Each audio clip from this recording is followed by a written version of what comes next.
त्याच्यात. एक लोटा वाहून आम्ही फक्त संसारच मागून घेतला म्हणून संसाराने आम्हाला अजून सुखी केलं नाही. तुमच्या एक लोटा जलाने तो प्रसन्न होईल आणि स्वतःच्या धामाला घेऊन जाईल, ही भावना जर आपली असेल तर ते एक लोटा जल वाहण्याचा आपल्याला आणि काय फायदा आहे. पण आम्ही आमच्या संसारासाठी देवाला सुद्धा सोडलं नाही. माणसं तर ज्याच्याकडून हित होईल, मग ते माणसं असू द्या या कोणी असू द्या, माणसं त्याला सोडत. जोपर्यंत तुम्ही लोकांचं हित करत राहता, घरातल्याच लोकांचं जाऊ द्या, समाजाचं, घरात सुद्धा तीच रीत आहे.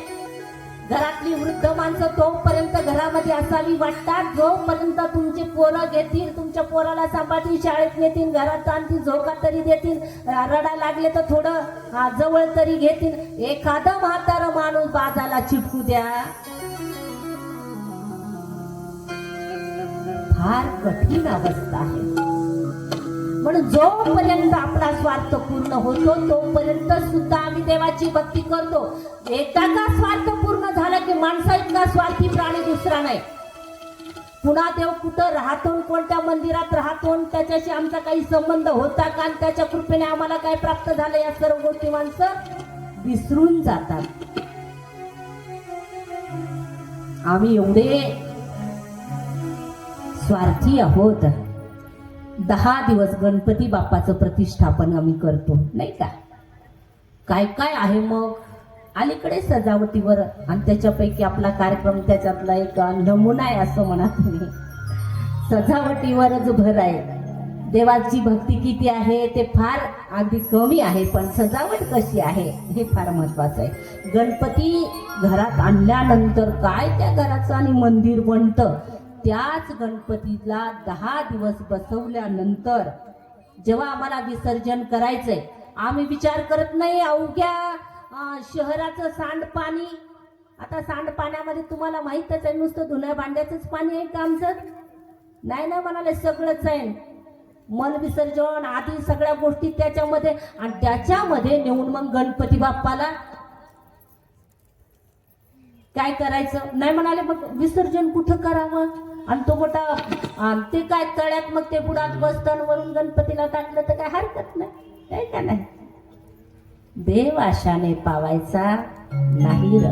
म्हणून आम्हाला का प्राप्त होत नाही सुख, देव द्यायलाच बसला ना, पण आमच्या भक्तीमध्ये कुठेतरी कमीच राहून जाते. म्हणून आमचा स्वार्थ इतका आहे की आम्हाला जोपर्यंत देव कासत नाही. तुम्ही पहा, नवस करणारी माणसं, एखादा देव जर नवसाला पावला नाही तर माणसं त्या देवाचं दर्शन सुद्धा घेत नाही. एखाद्याच्या घरी तशी घटना होऊ नये, पण जर घडली तर माणसं म्हणतात देव का आम्या भाजून खाल्ला होता, है ना. देव भाजून खायला एवढा सोपा आहे का? आणि देव तर असा योगियाच्या धानी घाता ना तुळशी, त्याच्यासाठी कित्येकाने अंगाला राख लावली, कित्येकाने भगवस्त्र परिधान केलं, कित्येकाने घराचा त्याग केला, दाराचा त्याग केला, सत्ता संपत्ती पोरं बायका सगळं सोडलं, हिमालय गाठलं, अंगावरची वस्त्र सुद्धा माणसांनी काढून टाकली, तरी सुद्धा देव त्यांच्या स्वप्नात जात नाही, तुम्हाला भाजून खाऊ देईल होय तो, नाही का नाही. म्हणून भक्ती जर आमची श्रेष्ठ असेल तर त्याला बाकी काहीच लागत नाही. आणि भोलेनाथ तर सर्वात लवकर प्रसन्न होणारं दैवत आहे.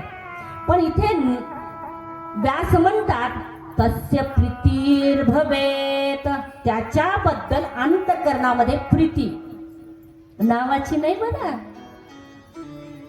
नावाची प्रीती चालत नाही. आमचं तुमच्यावर प्रेम आहे ना, आमचं तुमच्यावर प्रेम आहे ना, I love you, I love you, ही प्रीती चालत नाही. त्याच्यासाठी सिद्ध करा, वाटेल ते करण्याची ताकद भक्तीत आहे. आणि भक्तीचा पहिला उगम प्रेमातून होतो. प्रेम जेव्हा परिपूर्ण बनतं ना तेव्हा भक्ती होते. जनाबाई सुळावर जायला तयार झाली. आताचे लोक म्हणतात प्रेमासाठी काय नवल आहे नाही का, जिएंगे सातन, काय नवल आहे त्याच्यामध्ये. तीच भक्ती जेव्हा पुष्ट बनते, जो पाहिला नाही देव, जो निर्गुण आहे, जो निराकार आहे, नाही रंग नाही रूप नाही वर्ण छाया, निर्गुण निराकार तूच रघु, असा निर्गुण असलेला देव, त्याच्यावर प्रेम जडलं, सुळावर गेल्या. पण मात्र त्याला सगुण साकार व्हावं लागलं. हे भक्तीचं यश आहे. भक्तीची फलश्रुती आहे की निर्गुण असलेला देव सगुण होतो. एवढं पण भक्तीमध्ये असलं तर 1 लोटा जलाने सुद्धा तुम्हाला सर्व तीर्थाचं स्नान त्या भोलेनाथाला घालता येईल. म्हणून आम्ही पाहून पाहून करतो. त्यानं केलं म्हणून मी केलं, त्याच्या अंतकरणातला भाव माझ्या अंतकरणात निर्माण होईलच असं सांगता येत नाही. आदरणीय गुरुदेव याच्यामध्ये आले होते. आदर्श शाळेमध्ये कीर्तन झालं आत्ता 4 जानेवारीला बाबांना एवढा आणि त्या ठिकाणी उपहासात्मक त्यांनी दृष्टांत दिला. पहा, बाबा म्हणाले एका ठिकाणी वाळवंटामध्ये कथा चालू होती. आता कथा चालू होती, वक्त्यांनी सांगितलं की बाबा कथा एका ठिकाणी बसून श्रवण करावी. एकदा बसलं की मांडी मोडू नये, चित्तामध्ये कुलूप येऊ नये, नाही तर आपण कथेमध्ये आहोत आणि मन कुलपाला झटके द्यायला जर जात असेल तर ती कथा फलीभूत होत नाही. मग म्हणाले आता देहधर्म आहे, त्याच्यामध्ये एक लुंगीवाला बाबा कथा ऐकायला बसलेला होता. आता वाळवंटामध्ये कथा आहे, आता त्याला देहधर्माने एवढं त्रासून सोडलं, आता करावं काय? मधातून जाताना जाऊस तर दमही निघत नाही. मग म्हणाले त्याने आपले वस्त्र जे आहेत बाजूला केले, जागीच हाताने खड्डा केला आणि तिथे आपला कार्यक्रम करून टाकला. कार्यक्रम करून टाकला आणि वरून वाळू ओढून टाकली. आता वाळू वरून टाकल्यानंतर त्याने पूजेसाठी बेल फुलं आदी सर्व गोष्टी त्याच्या सोबतच हार हे ते, त्याने काय केलं, फार बहादर निघाला तो. त्याने आपल्या जवळचा बेल घेतला, त्या जाग्यावरती वाहिला, फुलं घेतले, त्या जाग्यावरती वाहिले, हार घेतला. आता तिथून तो उठून गेल्यानंतर सगळीकडे एकच जय जयकार, भोलेनाथ प्रगट झाले, भोलेनाथ प्रगट झाले, भोलेनाथ प्रगट झाले. जो उठला तो रांग लागली ना. बाबाच्या शब्दात मी पहिल्यांदाच हा दृष्टांत ऐकला की एकमेकाचं पाहून मूळ न जाणता केलेली भक्ती कशी आंधळी असते ती. मग म्हणाले पाहता पाहता सगळीकडे वार्ता पसरली. आमदार आले, खासदार आले, कलेक्टर आले, सर्व लोक त्या ठिकाणी देव प्रगट झाले, देव प्रगट झाले. रांगाच्या रांगा लागल्या, बाऱ्या लागल्या दर्शनासाठी, पोलीस यंत्रणा. मग सर्वात पहिला मान कुणाचा? देवाला आता उचलून मंदिरात. म्हणून ज्यांना दिला असेल ते आपला कथेचा विषय नाही, फक्त पाहून भक्ती. भक्ती आंधळी नसली पाहिजे, भक्ती डोळस असली पाहिजे. बाबा म्हणाले पहिला मान दिला कलेक्टर साहेबांना. आणि मग काय वेदघोष चालला आहे वरून, गंगा स्नानाने अभिषेक केला. आता मात्र उचलून देवाला. मग आता सगळं निर्माल्य जे आहे वरचं ते बाजूला करायचं आणि देवाची प्रतिष्ठापना कुठे करायची म्हणाले? मंदिरात. मला सांगा, इतक्या सर्व लोकांना जर ज्ञान असतं तर तिथं तसं घडलं नसतं. आम्ही सगळं पाहूनच करतोय. तिने पशुपतीचं व्रत केलं म्हणून मी मागे राहिले, मला साडीच नाही बाई आता दुकानातल्या संपल्याचं ना, आता हा सोमवार धरता येत. या गोष्टी तिथे चालत नाही. तुमच्या अंतकरणातला भाव पाहतो देव, बाकी कोणत्याच गोष्टी पाहत नाही. गिरधर लाल तो भाव का भुका. तुकोबा राय म्हणतात मला राग गीत काही येत नाही. राग म्हणजे असा नाही कुणाला मारायचं आणि कुणाला बोलायचं. मला राग येत नाही. राग कला कहा जानतो तुका. अरे मला राग येत नाही. हे गाण्यातले राग बरं का, ते मला माहिती नाही. पण माझा देव आहे ना, माझ्या भावाने संतुष्ट होतो आणि माझ्या भावावर माझा एवढा विश्वास आहे की त्याला मी वैकुंठावून यायला भाग पाडेल. देव भावाचा भुकेला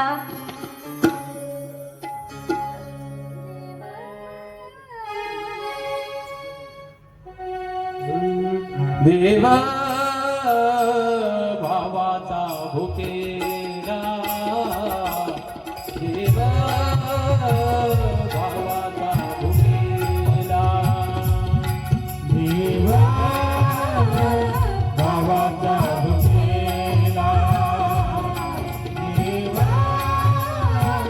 भावाचा भुकेला वैकुंठ सोडून आला वैकुंठ सोडून आला वैकुंठ सोडून आला वैकुंठ सोडून आला देव भावाचा भुकेला देव भावाचा भुकेला देव भावाचा भुकेला देव भावाचा भुकेला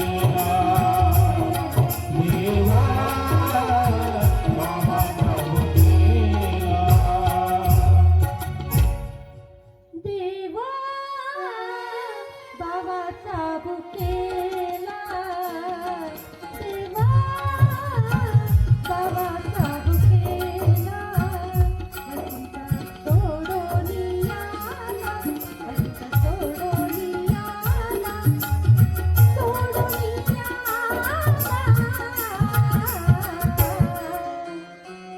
देवा भावाचा भुकेला देवा भावाचा भुकेला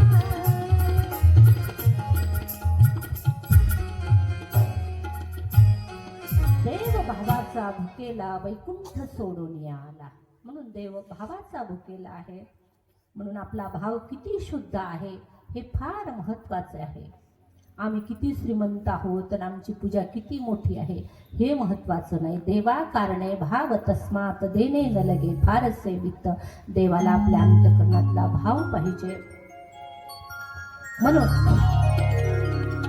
इथे प्रीती सांगितली. ज्याची कथेवर प्रीती आहे ज्याची भोलेनाथावर प्रीती आहे हा तो भाग्यवान सांगितलाय. तस्य प्रीतिर्भवेत तत्र महाभाग्यवतो मुने. ज्याची प्रीती असेल तो महाभाग्यवान आहे. आणि त्याला मग भगवान सदाशिव भोलेनाथ त्याची जीही काही इच्छा असेल.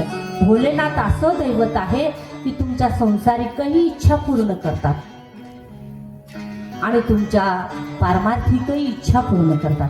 फक्त तुमची इच्छा तशी असली पाहिजे.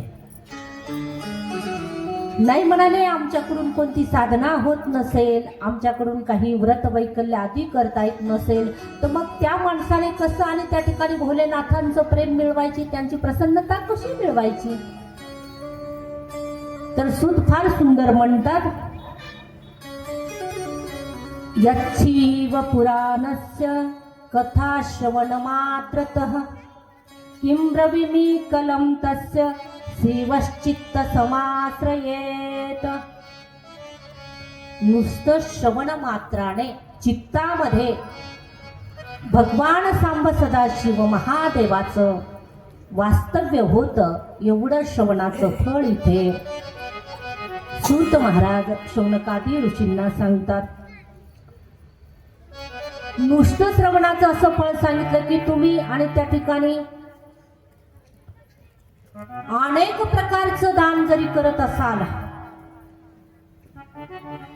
तरी सुद्धा नुसतं तुम्हाला श्रवणदान जर इथे आणि एखाद्या यजमानाद्वारे जर तुम्हाला घडत असेल कुणीतरी त्याची यजमान पद घेत असेल कार्यक्रमाची उभारणी करत असेल तर सर्व दानामध्ये श्रेष्ठ सांगितलंय की आम्हा सर्वांच्या पदरामध्ये जर शिवकथा कुणी घालत असेल तर सर्वात श्रेष्ठ दान ते सांगितलेलं आहे. म्हणून ज्याला ज्ञानाचं अर्जन करायचंय त्याने सांब सदाशिवाची भक्ती केली पाहिजे. 64 कलेचे दाता आहेत ते. 14 विद्या भोलेनाथापासून प्रगट झाल्या. सकल शास्त्र भोलेनाथापासून प्रगट झालं. म्हणून तुमची कोणतीही वांछा असेल कोणती इच्छा असेल तुम्हाला संसारामध्येही सर्वाधिक आणि सर्वश्रेष्ठ पद मिळवायचं असेल तर तुमचं बोलणंच चांगलं असलं पाहिजे, तुमच्याकडे सामाजिक जनरल नॉलेज असलं पाहिजे, ज्ञान असलं पाहिजे. मग शरण कुणाला जायचं? पुस्तकाला तर जायचंच, पण त्याचबरोबर भोलेनाथाची शरणागती पत्करायची. तुम्हाला ज्ञान हमखास प्राप्त होईल. कोणत्याही गोष्टीमध्ये जर तुम्हाला निष्णात बनायचं असेल, संसारिकही लौकिकही गोष्टी मिळवायच्या असेल तर भोलेनाथाची आणि त्या ठिकाणी शरणागती जीवाने केली पाहिजे, असं इथे सूत महाराज सांगतात. ही शिवकथा श्रवण मात्राने कोणत्या कोणत्या गोष्टी घडतात म्हणाले. श्रवणात मोक्ष ददायते. नुसतं श्रवण जरी झालं तरी मोक्ष माणसाला अनायसे प्राप्त होतो. बर, नुसता श्रवणात मोक्ष कसा प्राप्त होईल नाही म्हणाले. आधी अंतःकरणाचं मालिन्य घालवते. जोपर्यंत अंतःकरण मलिन आहे तोपर्यंत साध्या माणसांच्या गोष्टी कळत नाही, तर हे कसं कळणार आहे शास्त्राचं म्हणणं नाही का. अंतःकरणाची मलिनता जोपर्यंत फिटत नाही तोपर्यंत परक्याच्या अंतःकरणात आमच्याबद्दल प्रेम आहे हे सुद्धा कळत नाही माणसांना. म्हणून अंतःकरणाची मलिनता फिटली पाहिजे, अंतःकरणाचं दारिद्र्य संपलं पाहिजे. हे कशानं फिटतं म्हणाले. शिवकथेनं अंतःकरणाचं मालिन्य जातं, चित्तशुद्धी होते, अंतःकरण शुद्धी होते आणि तदनंतर मनुष्याला मग जीही इच्छा केली तो लाभ प्राप्त होतो. बरं, हा लाभ कुणा म्हणाले. कसाही पापी असू द्या ना, कसाही दुराचारी असू द्या, हे कुणा एकासाठी नाही की आम्ही लय देवदेव करतो मग आम्हालाच कथा फळ दे. नाही नाही, इथे सूत महाराज म्हणतात, ये मानवा पापकृतो दुराचार रताखला. केवढाही दुराचारी असू द्या, केवढाही पाप करत असू द्या, केवढाही खल प्रवृत्तीचा माणूस असू द्या, प्रत्येकाला ही शिवकथा फल स्वरूप फल प्राप्त करून देते, आनंद प्राप्त करून देते. पण त्याच्यासाठी म्हणाले ज्ञान यज्ञेन तेनेन समुपंती कलावपी. पण त्याच्यासाठी जिथे हा ज्ञान यज्ञ चालू आहे, जिथे ह्या मंडपाची धर्म मंडपाची उभारणी आहे, तिथपर्यंत आम्हाला जावं लागेल. तिथं श्रोता म्हणून बसावं लागेल. श्रोत्यांचे फार नियम सांगितलेत, वक्त्याचे नियम सांगितले. श्रोत्यांनी कोणते नियम पाळावे. 7 दिवस आम्हाला कथा श्रवण करायची आहे. 7 दिवस आम्ही, आणि त्या ठिकाणी कथेचा नियम असा सांगितलाय की 7 दिवस निराहार राहावं. आणि अशी कोणती कथा आहे म्हणाले निराहार राहा. कारण आपण हे शरीर असं आहे, याच्यामध्ये काहीही तुम्ही टाकलं त्याचा उत्सर्ग होणारच आहे.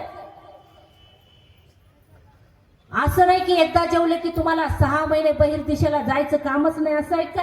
नाही म्हणाले. कुणाला तर 4 तासन 6 तासन, कुणाला तर मग सकाळी उठल्यावर बघा मजा कशी असते ते, नाही का.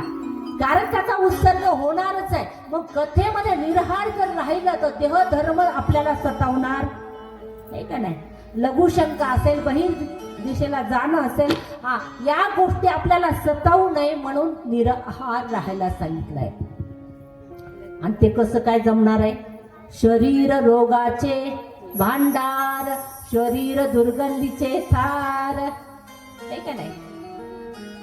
हे शरीर जर आम्ही खाल्लंच नाही तर आम्हाला शुगर आहे ना, आम्हाला तर 5-5 मिनिटाला, 10-10 मिनिटाला, अर्धा तासाला डॉक्टरांनी खायचं सांगितलंय.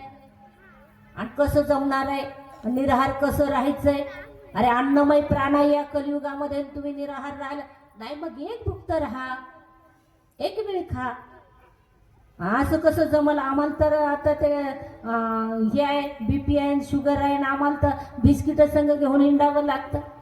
खात राहा, काहीच अडचण नाही. फक्त कथा ऐका. कशी ऐकावी. पहिल्या दिवशी तुम्ही ज्या स्थानावरती तुम्ही बसला आहात, 7 दिवस तुम्ही त्या स्थानावर बसून कथा ऐकली पाहिजे.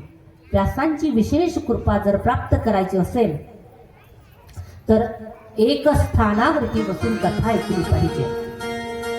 मग आता जाग्यासाठी भांडणं नाही म्हणाले. आता सूड दिलेली आहे. आता जो पहिला येईल त्याची जागा आहे.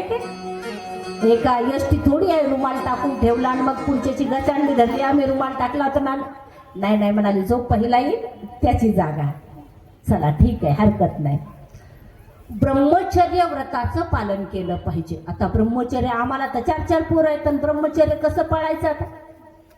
फक्त 7 दिवसापर्यंत संसारिक कोणत्याच गोष्टी करायच्या नाही. कोणतेच भोग, जसे की आपण गादीवर झोपतो, 7 दिवस चटईवर झोपा, खाली भूमिशयन सांगितलेलं आहे. पण आपल्याला भूमीवर झोपच येणार नाही, मग खाली गादी टाका, तर त्याला काय नाही का? आपण नाही तरी उपाय शोधतो. हे नाही जमलं तर ते नाही जमलं तर ते. काही गोष्टी आम्ही आमच्या मनाने हलक्या करून घेतल्यात, वास्तविक मुळात त्या हलक्या नाहीतच. म्हणून 7 दिवस खोटं बोलायला चालत नाही, चोरी करायला चालत नाही, राग करायला चालत नाही, क्रोध करायला. राग आणि क्रोध भाऊच आहेत बरं. क्रोध फक्त शास्त्रात शब्द आहे, राग फक्त आपला आपण म्हणतो तो राग आहे. हे की नाही? मला राग आला हा आपले शब्द आहेत, आणि शास्त्र क्रोध हा शब्द वापरतो. पण एका क्षणभर केलेला क्रोध 1 महिनाभर तुमच्या शरीरामध्ये अन्नभक्षण केल्यानंतर जे बल प्राप्त होतं ना, जी ऊर्जा प्राप्त होती, एका क्षणाचा क्रोध तो एका क्षणात नष्ट करतो. 1 महिन्याचं बळ. मग आपला क्रोध तासन तास शांत नाही. मला 4 दिवस खाल्लं नाही काय का, मला रागच आलेला तसा. मग किती दिवसाचं बळ खाल्लं असं आपण सांगा ना तुम्ही. किती वर्ष? तर एका क्षणासाठी जर 1 महिना खाल्लेलं जर त्याला द्यावं लागत असेल, तर आम्ही 4-4 दिवस उपाशी राहतो, 4-4 दिवस अंथरुणावर उठत नाही, तर मग किती वर्षाचं बळ आपलं त्याच्यामध्ये जात असेल नाही का? म्हणून क्रोध करायचा नाही, खोटं बोलायचं नाही. अनेक नियम सांगितले. आता नाहीच काही दूध प्या, नाहीच काही फळं का, नाहीच काही एक टाइम जेव्हा, नाहीच काही खाऊन पिऊ चलते रहो, काहीच हरकत नाही. फक्त कथा ऐका, हा शेवटचा नियम. आता काही शिल्लकच नियम राहिले नाही, म्हणून शेवटचा नियम दिलाय की तुम्ही आता पहिल्या दिवशी कथेला आलात ना, 7 दिवस तुम्ही कथा श्रवण करा. नाही म्हणाले आम्हाला असं आहे, आता पुशी आयतवार झाले म्हणाले, आम्ही पहिला धरला होता आणि शेवटचा धरला होता, मधातले आपोआपच होऊन गेले. ह्या आम्ही काढलेल्या क्लुप्त्या आहेत. या असं कधी होत नाही. पहिलं आणि शेवट असं कधी होत नाही. मधी असतच. मधी जर नसलं तर पहिलं राहत नाही, शेवटचं राहतच नाही. मध्य फार महत्वाचं आहे. स्थिर होण्यासाठी मध्याला फार महत्व आहे. पहिलं आणि शेवटचं समांतर रेषेमध्ये राहण्यासाठी जर मध्य नसेल तर त्याला समांतरता येणारच नाही, आणि किंबहुना ते क्षेत्रफळ सुद्धा पूर्ण होणार नाही. म्हणून मध्य आहे म्हणून पहिला आहे, आणि पहिला आहे म्हणून शेवटचा आहे.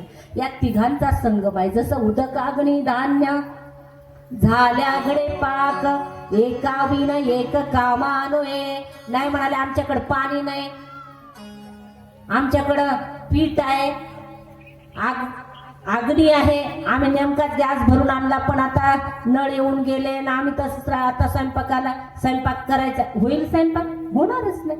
नाही आम्ही आता पाणी आहे, नळ नेमके चालेल, पीठही डबा भरेला आहे, बाई आता गॅसच गेला, नाही होणार स्वयंपाक. एका विना एक कामा नाही. तसं जर तुम्हाला पहिलं पाहिजे, शेवटचं पाहिजे, तर मध्य असल्याशिवाय तुम्हाला पहिलंही मिळत नाही, शेवटचंही मिळत नाही. हा नियम आहे कथेचा. पण तरी आम्ही आमच्या मनानं संयुक्ता पहिल्या दिवशी आलो, काही कारणानिमित्तानं जर होत असेल तर ते मान्य आहे, पण मुद्दाम जर आपल्याला करायचं असेल तर ते मान्य होत नाही. असो असे अनेक नियम सांगितलेले आहेत. बरं इथं सांगतात महाराज, ही कथा तुम्ही एवढी सांगता, परम पावणी सांगता, जगत कल्याणी सांगता, प्रत्येकाचा नुसतं श्रवण मात्राने मोक्ष प्राप्त होतो असं सांगता, हे सगळं ठीक आहे. पण तुमच्या कथेने कुणाला मोक्ष मिळाला काय? पुरावा आहे ना? इथं शौनकादी ऋषी म्हणतात तुमच्या कथेने असं काही घडलंय का, कुणी एखादा महापापी माणूस उद्धरून गेलाय मग आमचा विश्वास बसेल, असं असेल तर सांगा एखादा. आणि मग इथं फार सुंदर कथा पुढे एकदा सुंदर संकीर्तन करा, नंतर आपण पुढे कथेला पाहणार आहोत. रंग रंग पांडुरंग रंग विठ्ठला, रंग रंग पांडुरंग रंग विठ्ठला, रंग रंग पांडुरंग रंग विठ्ठला, रंग रंग पांडुरंग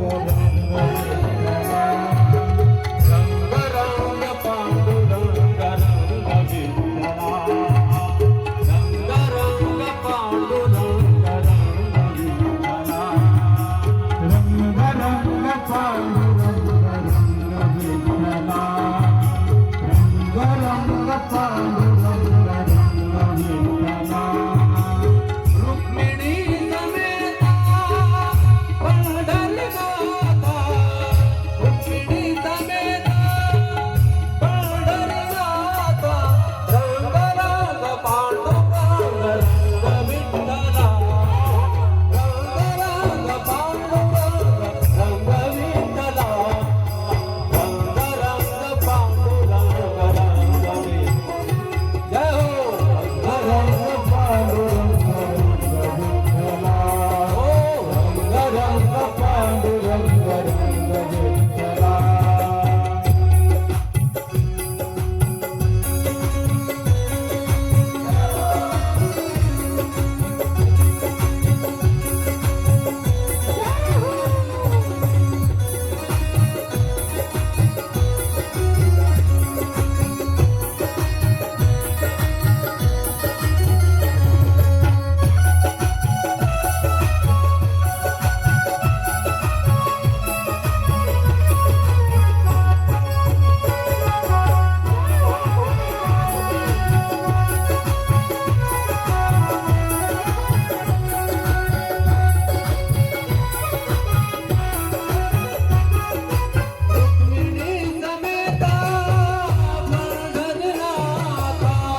हर हर महादेव.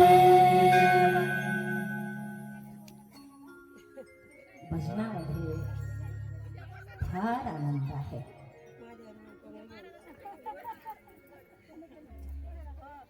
भजनाचा आनंद जीवनामध्ये प्रगट झाला की भोजन सुद्धा माणसाला लागत नाही, असा भजनाचा आनंद आहे. भजनाचा आनंद माझ्या मीराबाईने घेतला नाही का.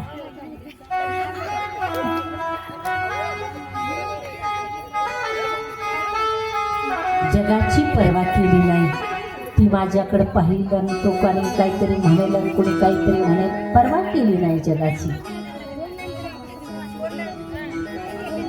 नुसतं वजन केलं नाही, पायामध्ये चाळ बांधली, घुंगरं बांधली नाही का. आणि हट्टानं म्हणू लागल्या काय, नाचूंगी नाचूंगी नाचूंगी नाचूंगी नाचूंगी नाचूंगी नाचूंगी नाचूंगी नाचूंगी नाचूंगी हरि गुण गावत नाचूंगी नाचूंगी हरि गुण गावत नाचूंगी नाचूंगी हरि गुण गावत नाचूंगी.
नाचूंगी नाचूंगी नाचूंगी हरी गुण गावत नाचूंगी.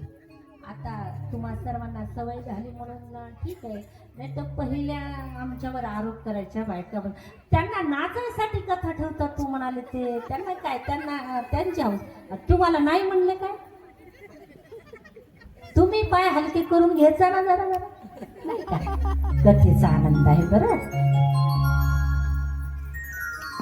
गुरुदेव एवढे चिडतात जो हे करत नाही त्याला, तर बरेच त्याच्यातले श्रवणार्थी आहे गुरुदेवांना ऐकणारे लोक इथं आहेत, एवढं बोलतात अरे शरीर संबंध त्याने दिले आणि त्याच्यासाठी नाही तुम्ही संसाराच्या तालावर आपण नाचतोच ना नाही का. बरं संसार सोडून आता डीजेवर आपण नाचायलाच लागलो की, इथेही नाचलं तर आनंद आहे.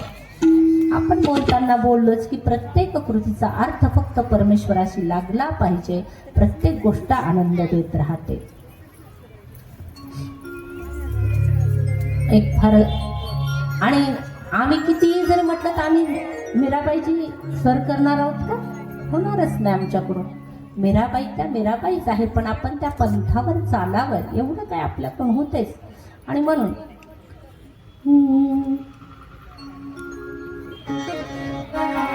कोई भी न बजाता फिरे वन माही,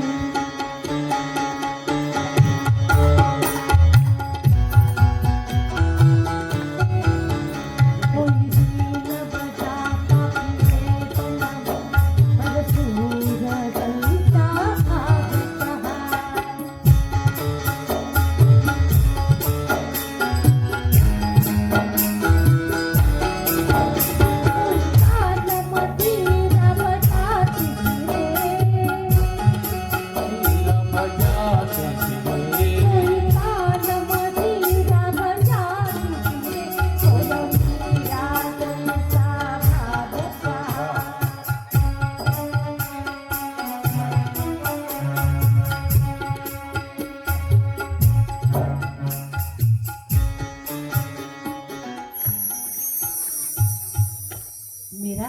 सारखा भाव आमच्या अंतःकरणात यायला कितीतरी जन्म घालावे लागतील, म्हणून फार सुंदर आहे ते. कोई तान मदिरा बजाती फिरे, पर मेरा जैसी चाह कहा, अरे राम कथा कितनों ने लिखी, पर तुलसी जैसी मर्याद कहा.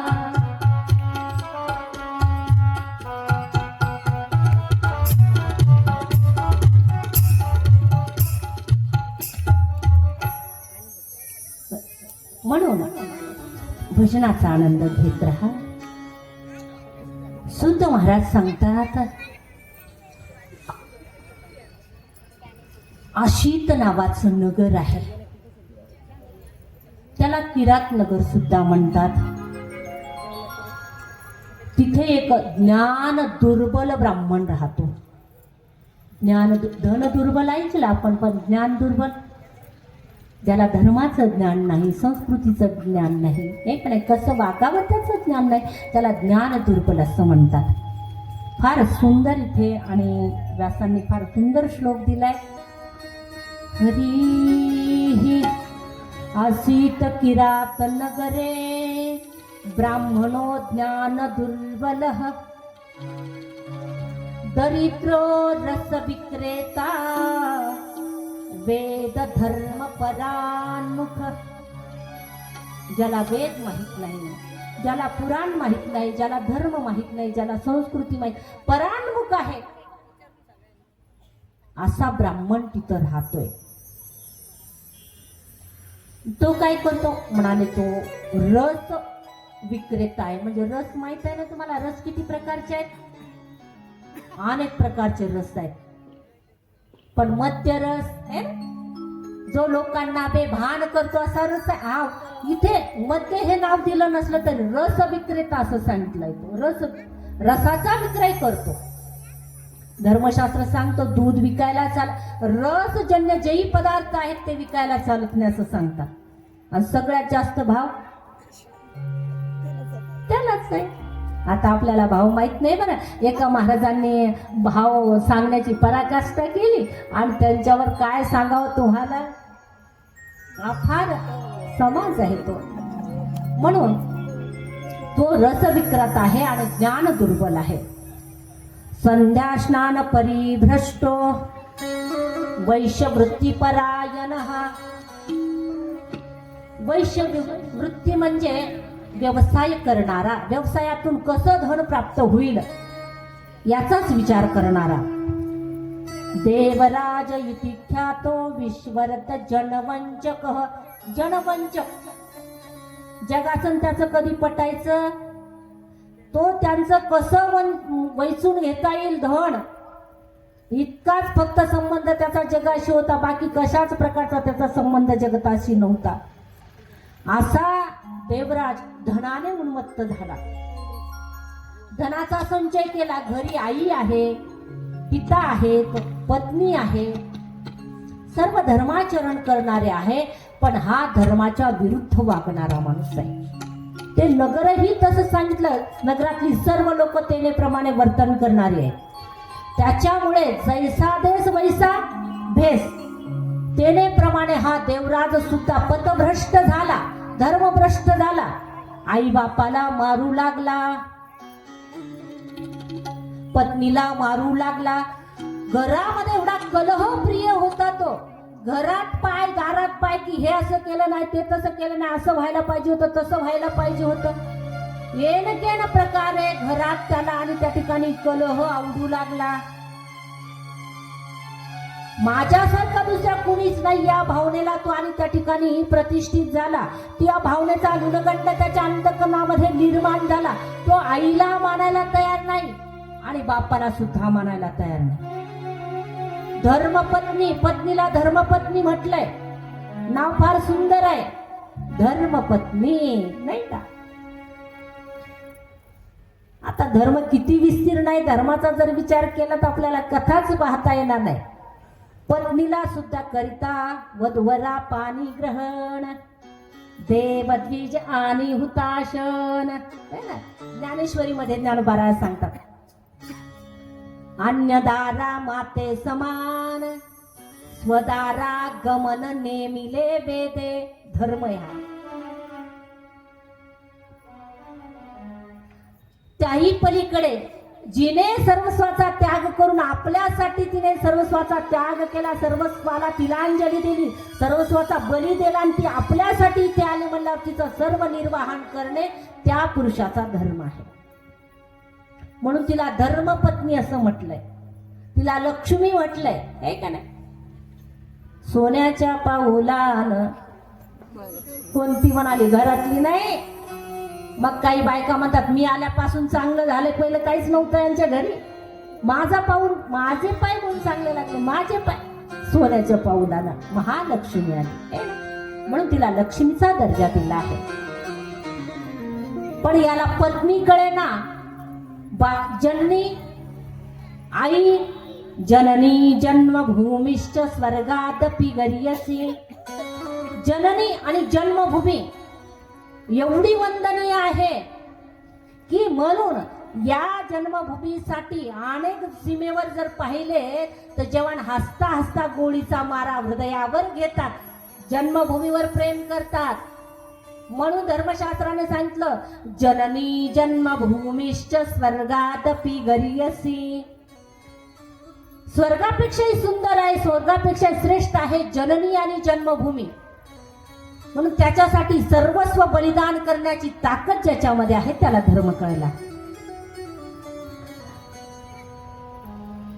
याला देवराजला आई कळत नाही, वडील कळत नाही, है ना? मातृदेवो भव, पितृदेवो भव, आचार्य देवो भव, ही जी आमची धर्माची संकल्पना आहे सर्व याने मोडीत काढलं. आईला मारू लागला, बापाला मारू लागला, पत्नीला मारू लागला. कशामुळे? म्हणाले धनामुळे उन्मत्त. आणि धन असं आहे, धन जर तुम्ही अगदी दुसऱ्याचं लुबाडलेलं धन एवढा विनाश करतं माणसाचा, सर्वस्व हिरावून घेत. याला त्याच्यातच पिण्याचा नाद लागला. मग काय विचारता? आणखीच घरामध्ये अगदी घर उद्ध्वस्त होण्याच्या वेळेवर आलं. तितक्यामध्ये याची गाठ एका वेशीशी पडली. तिचं नाव आहे शोभावती. शोभावतीची आणि याची गाठ पडली, मोहित झाला, तिच्याशी लग्न केलं. आता तिच्याशी लग्न केलं, घरी घेऊन आला म्हटल्यानंतर आता तिला कशाला आवडणार हे लेकरण बाळण, म्हातारण म्हातारीन, हे ते. मग याने एक दिवस पत्नीचाही जीव घेतला, आई बापाचाही जीव घेतला आणि आता स्वैराचाराने वागायला लागला. एवढा उन्मत्त झाला, एवढा उन्मत्त झाला, जोपर्यंत धन जवळ आहे तोपर्यंत सर्व ठीक आहे. धनाच्या माग फार मोठा आणि त्या ठिकाणी हे सांगितलेलं आहे, धनामध्ये कलीचा वास आहे असं भागवतांनी सांगितलंय. जेव्हा कलीने परीक्षितीला राहण्याचे ठिकाण मागितले ना, त्याच्यातलं एक धन आहे, म्हणून धनामध्ये कलीचा वास आहे. आणि एकदा का धनाचा संचयाचा परिग्रहाचा नाद लागला की माणसं पोटालाही खात नाहीत बरं. पैशाला पैसा, पैशाला पैसा, पैशाला पैसा, बँकेत कोटी, लुगड्याला 17 गाठी येण्याप्रमाणे वागतील.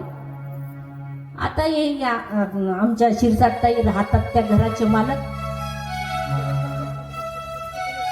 कोट्यावधीची संपदा, माणूस हातावर भाकर खातोय. किती अवघड आहे हे सगळं, नाही का? म्हणून धन कमवलं तर त्याचा उपभोगही घ्यायला शिका ना. आपण आपल्यासाठीच कमवलंय ना ते. पण आम्ही काय केलं, धन कमवून ठेवलं आणि मग आयत्या पिठावर आहे ना. एकदा का सुनबाई आली की मग मात्र कळतंय. मग चहा प्यायला सुद्धा म्हातारी मोहताज होते. घरात दूध असलं तरी पाहुण्यासाठी ठेवलं जातं, म्हाताऱ्या माणसाला काळा चहा दिला जातो जे एकेकाळी गावावर दहशत होती,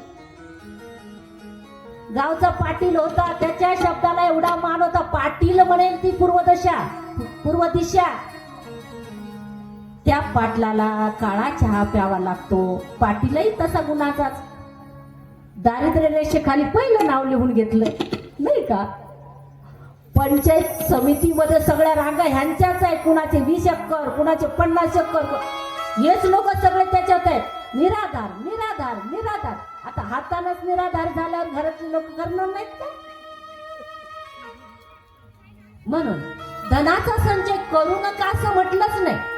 तुकोबाराय एवढे आणि त्या ठिकाणी निरासक्त महात्मा वैराग्याचे महामेरू म्हटलं. त्यांनी सुद्धा म्हटलंय की जोडून या धन जोडून उत्तम या धन उत्तम व्यवहारे, जोडून या धन उत्तम व्यवहारे, जोडून या धन उत्तम व्यवहारे, जोडून या धन उत्तम व्यवहारे.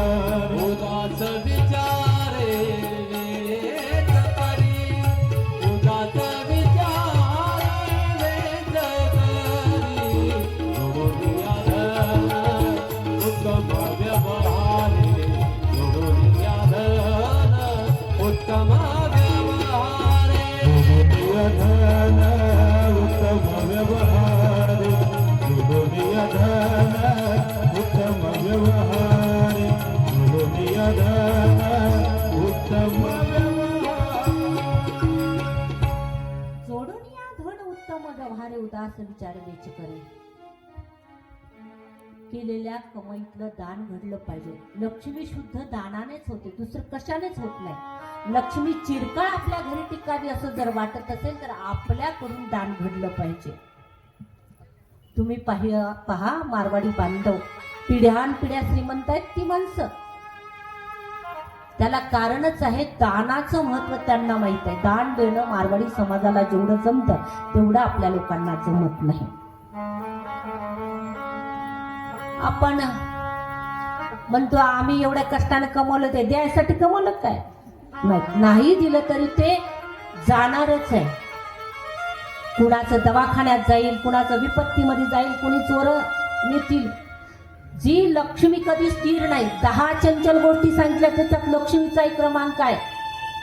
मामदो मर्कटस्य, हे की नाही, दशमहा चंचलहा असं म्हटलंय.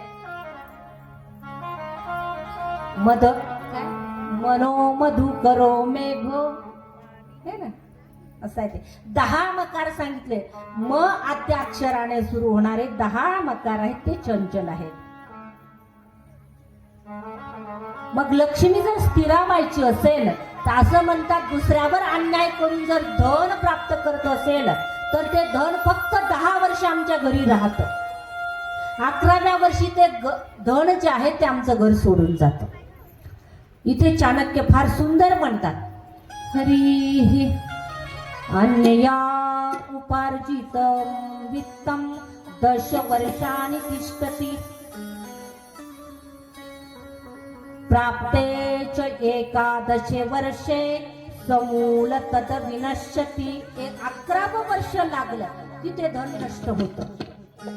मग कशा जाईल, दवाखाना असेल, चोरी असेल, चपाटी असेल, काही मोठा एखादी हानी असेल, अशा प्रकारे ते धन निघून जातं असं शास्त्र म्हणतं. माझं म्हणणं नाही बरं. म्हणून दानाचं महत्व इथं सूत महाराज फार सुंदर सांगतात की दान घडलं पाहिजे. असं सांगतात की आपल्या कमाईतला 10वा हिस्सा किमान दानात गेला पाहिजे. एवढं नका ना देऊ. आता तुम्ही जर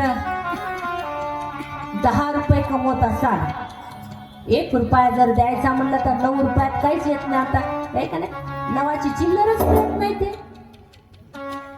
हा रोकड सुद्धा 10चा निघालाय.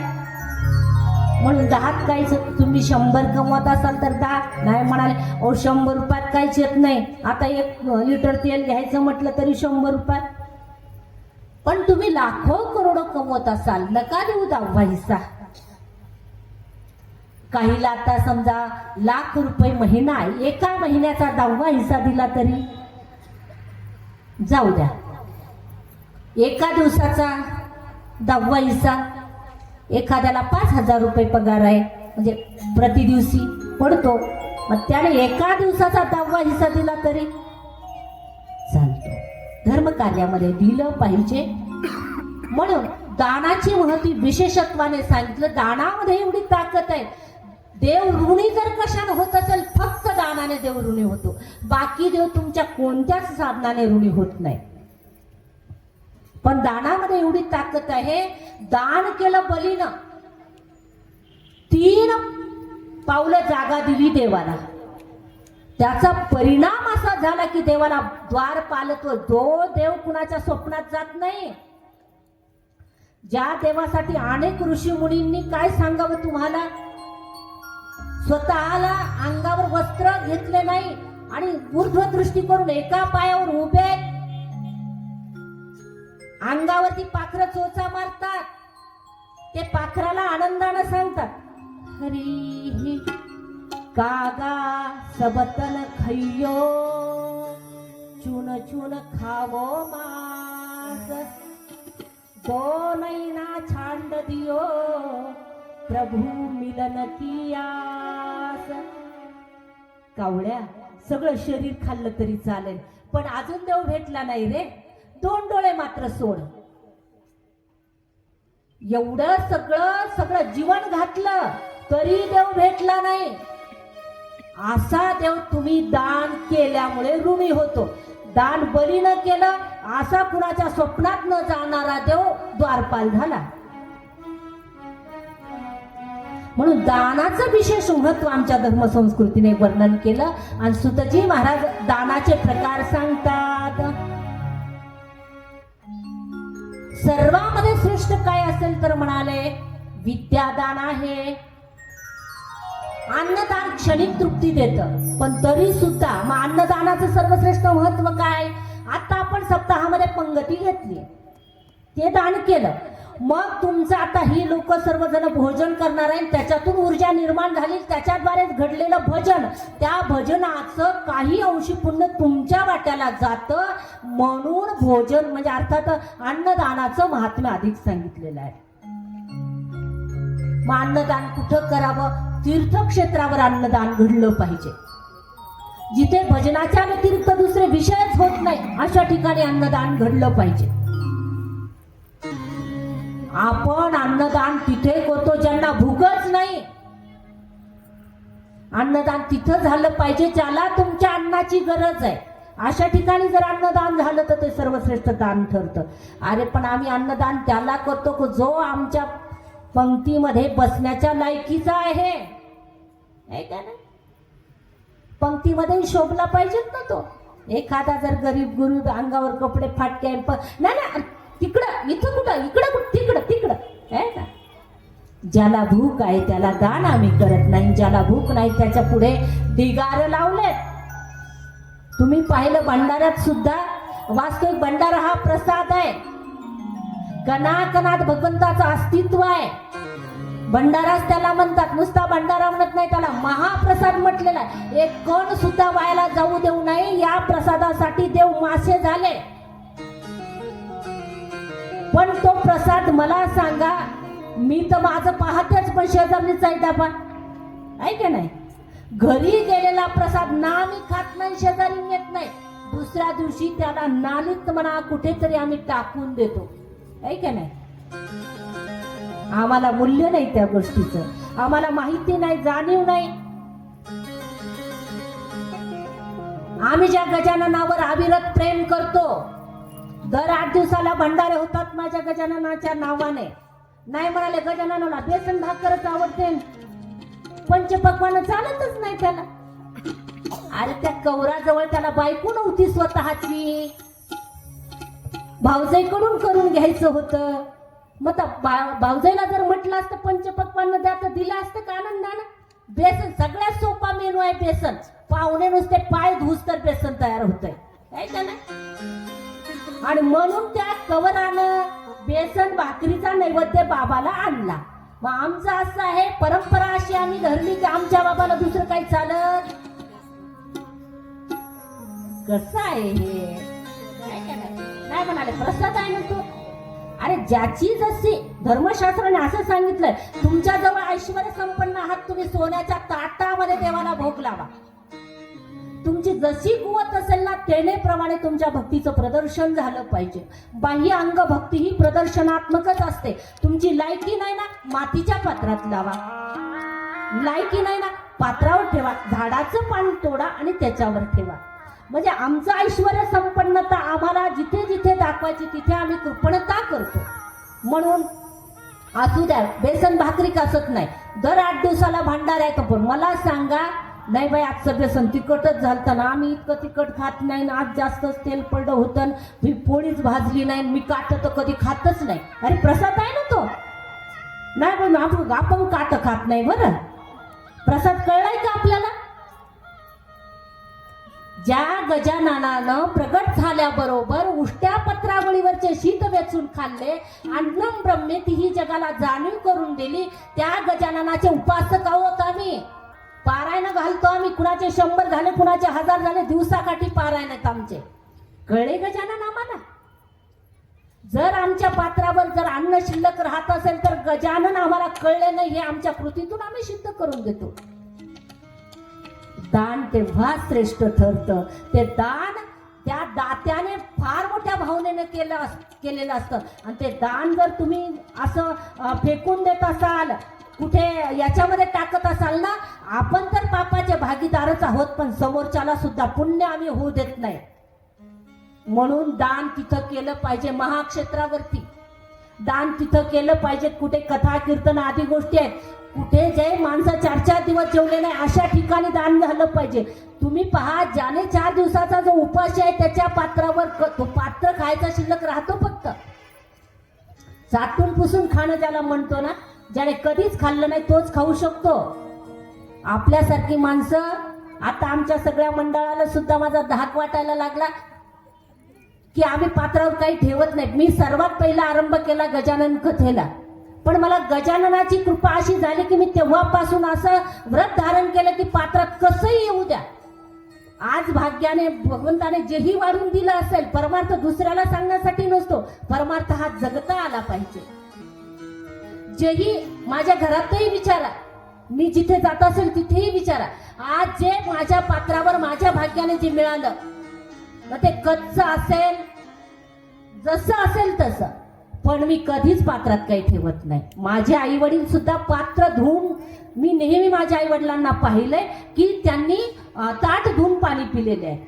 सदन होते माझे आई वडील, असे काही मिळत नव्हतं, अशातला भाग नव्हता, पण त्यांनी तो नियम धारण केला होता.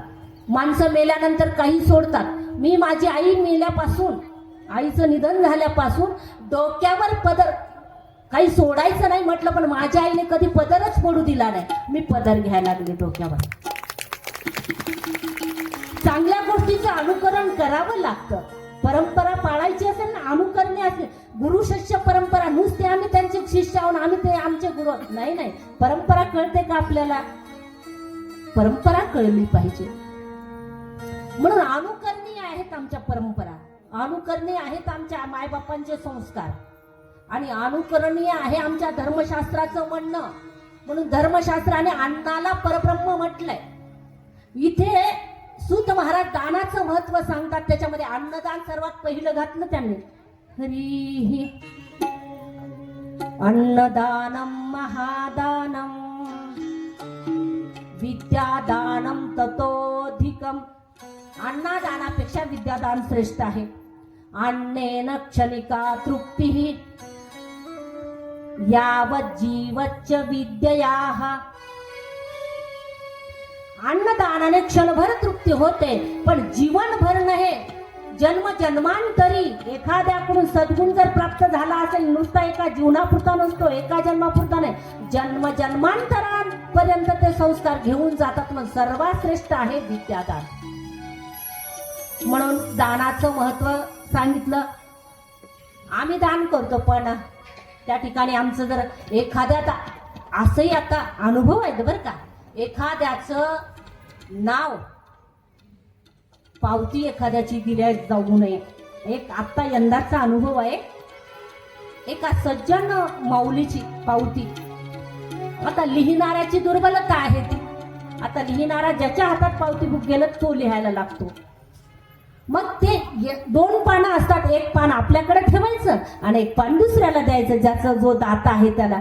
आता अनावधानानं त्या लिहिणाराने त्याला द्यायचं तेच पान कोरं दिलं. त्या बाईनं भर बाजारामध्ये, आम्ही किती जणी होत्या माझ्यासोबत, भर बाजारात सांगितलं तुम्हाला 100 रुपये दिले, तुम्ही त्या पावत्या कोऱ्या देता, काय करता दानाचं तुम्ही? अनुभव आहे, व्यासपीठावरून आहे. भांडणावर आली त्या बाईची नात. भर बाजारात कुठे तोष्णीवाल साहेबाच्या पुढे दुकान होतं त्यांचं. आम्हाला दान आम्हीच करतो, पण आम्हाला दानातून सन्मान प्राप्त व्हावा ही इच्छा आहे. तेव्हा आमचं दान शून्य होऊन जातं. असं म्हणतात, उजव्या हाताने दान जर केलं तर डाव्या हाताला माहीत होऊ नये. दानामध्ये अहंता निर्माण, मी दिलाय ना पैसे मग, अरे नाही बाबा, गरज आहे तुमच्या पैशाची नाही का. अहंकार येऊ देऊ नये, ते दान ठरत नाही. म्हणून दानाचं महत्व सांगितलं. आम्ही कमावत गेलो. तसाच हा देवराज जो आहे नुसता पैशाला पैसा लावत गेला. एक रतीभर सुद्धा त्यांनी दान केलं नाही कशाचं. मग विषय असा झाला, त्याच्याजवळ जोपर्यंत धन होतं तोपर्यंत ती जी बाई आणली होती ना, तिचं आतोनात त्याच्यावर प्रेम होतं. आता धन संपून गेलं, प्रेम संपून, जोपर्यंत तुमच्या जवळ धन आहे ना तोपर्यंत बायको मुलं सगळे आपल्याला आपलं म्हणतात, समाज सलाम करतो. तुमच्याजवळ काही नसू द्या, धनवंताला गी बहुमान्यता आहे जगी. तुकोबाराय म्हणतात, धनवंताला मान्यता आहे बरं जगतामध्ये. तसं याच्याजवळ धन होतं तोपर्यंत त्याला आणि सर्व गोष्टी अनुकूल होत्या. धन संपत गेलं, सर्व गोष्टी प्रतिकूल होत गेल्या. विषय असा झाला, शरीर नाही खायचं ते खाल्लं, नाही प्यायचं ते पिलं, त्याच्यामुळे शरीराला दुर्धर रोग झाला. आता रोगी माणसाला आपल्याला माहीतच आहे, रोगी माणसाला घरात स्थान नसतंच. आता याला स्वतःच नव्हतंच कोणी, तर कोणाची सेवा करणार आहे. घर सोडलं पिशागत फिरू लागला. फिरता अशी कथा चालू होती एका मंदिरामध्ये. शिव महापुराणाची कथा आहे अतिशय. आणि त्या ठिकाणी वक्ता ब्रह्मज्ञानी वक्ता कथेला आहेत. त्या वक्त्याने दानाचं महत्व सांगितलं, ध्यानाचं महत्व सांगितलं, भजनाचं महत्व सांगितलं. याला वाटलं ह्याच्यापैकी मी काहीच केलं नाही, ध्यान केलं नाही, जप केला नाही, तप केला नाही, व्रत केलं नाही, वैकल्य केलं नाही, कधी देवाच्या मंदिरात सुद्धा साधा गेलो नाही, मी कधी कथा ऐकली नाही, कधी कीर्तन ऐकलं नाही, 4 दिवस झाले जेवायला आता मिळलं नाही. मग पोटाचं बघून झालं, शरीराला रोग आहे. आता मात्र इथून जर गेलं तर कथेनंतर पंगत आहे, इथून जर आपण बाजूला गेलो तर जेवायला सुद्धा मिळणार. जेवायच्या आशेनं तग धरून बसला. जशी कथा आणि त्या ठिकाणी रंगात येत गेली. रोज चांगलं मिष्टान्न मिळायला लागलं. कोणी बासुंदी करतं, कोणी पुरी करतं, कोणी गुलाबजामू करतं, कोणी वेगवेगळ्या पंगती. दररोज थोडीच काय ते मिरच्याची भाजी, वेगळा मेनू. मग काय म्हणाले, एवढं खुश झाला तो. महाराजांनी सांगितलं, अरे बाबा, दानाचं महत्व याने पाहिलं. आपण तर काहीच दान केलं नाही आतापर्यंत. ते महाराज सांगू लागले, हातस्य भूषणम दानम, सत्यम कंठस्य भूषणम, स्तोत्रस्य भूषणम, शास्त्रम भूषणे की प्रयोजनम.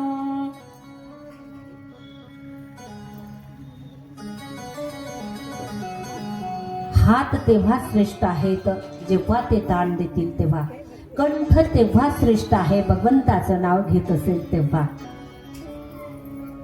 किंवा सत्य बोलत असेल तेव्हा कान तेव्हा श्रेष्ठ आहेत जे भगवत चिंतन ऐकत असतील, कथा कीर्तन ऐकत असतील. नाही तर मग ते हातही काही कामाचे नाही, ते कानही काही कामाचे नाही, ती वाणीही काही कामाची नाही ज्या वाणीला कधी सत्य माहीतच नाही. आता याला वाटलं याच्यापैकी मी काहीच कधी खरं बोललोच नाही, खरं बोलल्यावर धनाचा संचय करता येत नाही, का नाही? काटा मारल्याशिवाय आता नाही म्हणा, आता ते इलेक्ट्रॉनिक्सचे काटे आहेत. मग पहिले लोक म्हणायचे काटा मारला त्याने, काटा मारला फेकून मारला का, नाही म्हणाले त्याला खालून काहीतरी चिटकवायचं, मग ते वजन अधिक वाढवायचं, हे प्रमाणे काटा मारणं. म्हणलं खोटं बोलल्याशिवाय तर ते करताच येत नाही व्यवसायामध्ये. नाही म्हणाले कधी देवाचं नाव घेतलं नाही, कधी खरं बोललो नाही, अतिशय आणि त्या ठिकाणी मनामध्ये दुःख करू लागला. करता करता 7 दिवस झाले, पडून राहिला तिथंच. आता अन्न पाणी सुद्धा खायची इच्छा राहिली नाही. पाहता पाहता शरीर गलित गात्र झालं आणि ती वेळा आली, त्याची अंतिम वेळा. त्याचे पंचप्राण त्याला सोडून निघाले. एकीकडून यमदेव आले, यमाचे दूत नाही ना, एकीकडून भगवान भोलेनाथाचे दूत. आता दोघांचे भांडण, ते म्हणू लागले आमचं ग्राहक आहे, ते म्हणू लागले आमचं ग्राहक आहे. आता यमदूत म्हणू लागले अरे यानं कधी साधं महादेवाच्या मंदिरात हा कधी गडी गेला नाही आणि तुमचं कसं काय ग्राहक आहे म्हणाले. नाही म्हणाले याने 7 दिवस कथा ऐकली म्हणून आमचं ग्राहक आहे. अरे म्हणाले नुसतं याने का कथा ऐकताना खाण्यासाठी राहिला होता, तो का कथा ऐकायला राहिला होता का. म्हणाले ते कसंही असू द्या, विळी भोपळ्यावर पडू का भोपळा विळीवर पडू, पण तुटणार तर भोपळाच आहे ना. त्याने खायच्या दृष्टिकोनातून ऐको या भक्तिभावाने ऐकू, पण कथा ऐकली ना. नुसतं श्रवणात मोक्ष सांगितलेला आहे. शिवपुराण कथेचं वर्णन करत असताना व्यास महाराज म्हणतात नुसतं श्रवणात मोक्ष गदायते, मोक्ष देती ही कथा. श्रवण नुसतं श्रवण जरी घडलं तर मोक्ष प्राप्त.